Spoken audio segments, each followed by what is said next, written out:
السلام علیکم ورحمۃ اللہ وبرکاتہ۔ ہر ذی روح کو موت کا مزہ چکھنا ہوگا۔ ناظرین، موت کی 6 علاماتیں جو اس کے قریب ہونے کی نشانی ہے۔ موت کے 6 مراحل ہوتے۔ پہلے مرحلہ یوم الموت کہلاتا ہے۔ یہ وہ دن ہوتا ہے جب انسان کی زندگی کا اختتام ہو جاتا ہے۔ اس دن اللہ تعالیٰ فرشتوں کو حکم دیتا ہے کہ وہ زمین پر جائے اور انسان کی روح قبض کرے تاکہ اسے اپنے رب سے ملاقات کے لیے تیار کیا جا سکے۔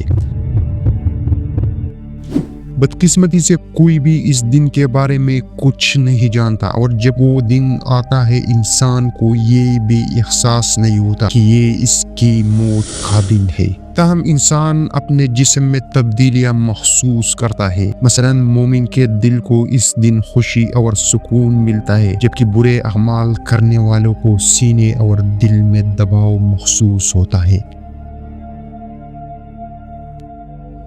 اس مرحلے پر شیاطین اور جنات فرشتوں کی نزول دیکھتے ہیں، لیکن انسان انہیں نہیں دیکھ سکتا۔ قرآن کریم میں اس مرحلے کا ذکر یوں کیا گیا: اور اس دن سے ڈرو جس دن تم اللہ کی طرف لوٹا جاؤ گے، پھر ہر جان کو اس کے کیے کا پورا بدلہ دیا جائے گا۔ دوسرا مرحلہ روح کا تدریجی طور پر نکلنا ہے۔ یہ مرحلہ پاؤں کے تلوں سے شروع ہو جاتا ہے۔ روح آہستہ آہستہ اوپر کی طرف بڑھتی ہے، ٹانگوں، گھٹنوں، پیٹ، ناپ اور سینے سے گزرتی ہے، یہاں تک کہ وہ ایک مقام پر پہنچتی ہے جسے ترک کہا جاتا ہے۔ اس مقام پر انسان تکن اور چکر محسوس کرتا ہے اور کھڑا ہونے کے قابل نہیں رہتا۔ اس کی جسمانی طاقت ختم ہو جاتی ہے، لیکن وہ اب بھی نہیں سمجھ پاتا کہ اس کی روح جسم سے نکل رہی ہے۔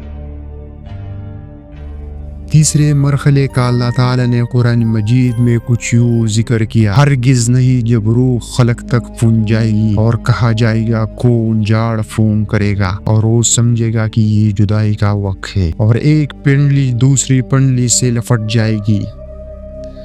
خلق کے نیچے کے 2 ہڈیوں کو کہا جاتا ہے جو کندھوں تک پھیلتی ہے۔ وقیل من راق کا مطلب ہے کہ کون روح کو لے کر جائے گا۔ یہ وہ وقت ہوتا ہے جب لوگ ڈاکٹر یا ایمبولینس بلانے یا قرآن پڑھنے کی بات کرتے ہیں، لیکن انسان ابھی بھی زندگی کی امید رکھتا ہے۔ وَظَنَّ أَنَّهُ الْفِرَاقُ کا مطلب ہے کہ انسان کو موت کے قریب ہونے کا احساس ہوتا ہے، لیکن وہ اب بھی بقا کی کوشش کرتا ہے۔ وَاتَّفَّقِ السَّاقِ بِالسَّاقِ یعنی روح کے نکلنے کا عمل مکمل ہو چکا ہے اور جسم کے نچلے حصے بے جان ہو چکے ہیں۔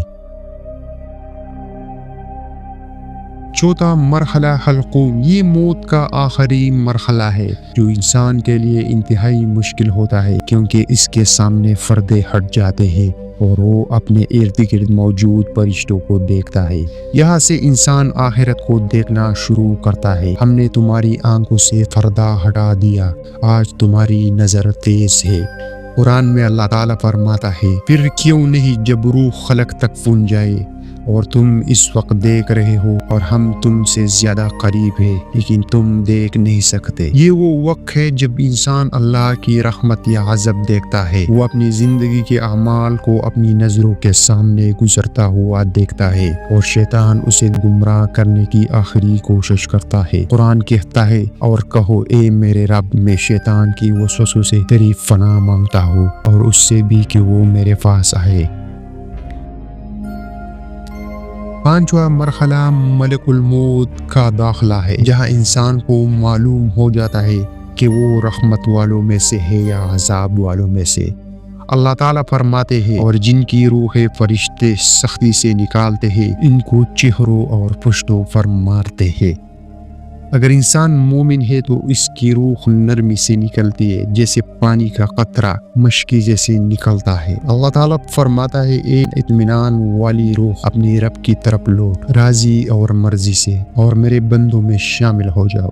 اور میری جنت میں داخل ہو جاؤ۔ چھٹا اور آخری مرحلہ ہے، یہ وہ مرحلہ ہے جب انسان کی روح مکمل طور پر جسم سے نکل جاتی ہے۔ اگر وہ گناہگار ہے تو کہتا ہے، اے میرے رب مجھے واپس بھیج دے تاکہ میں نیک عمل کر سکوں۔ لیکن اللہ تعالیٰ فرماتا ہے ہرگز نہیں، یہ صرف ایک بات ہے جو وہ کہہ رہا ہے، اور ان کے پیچھے ایک پردہ ہے قیامت کے دن، اور موت کی سختی حق کے ساتھ آئے گی۔ یہی وہ ہے جسے تم بھاگتے تھے۔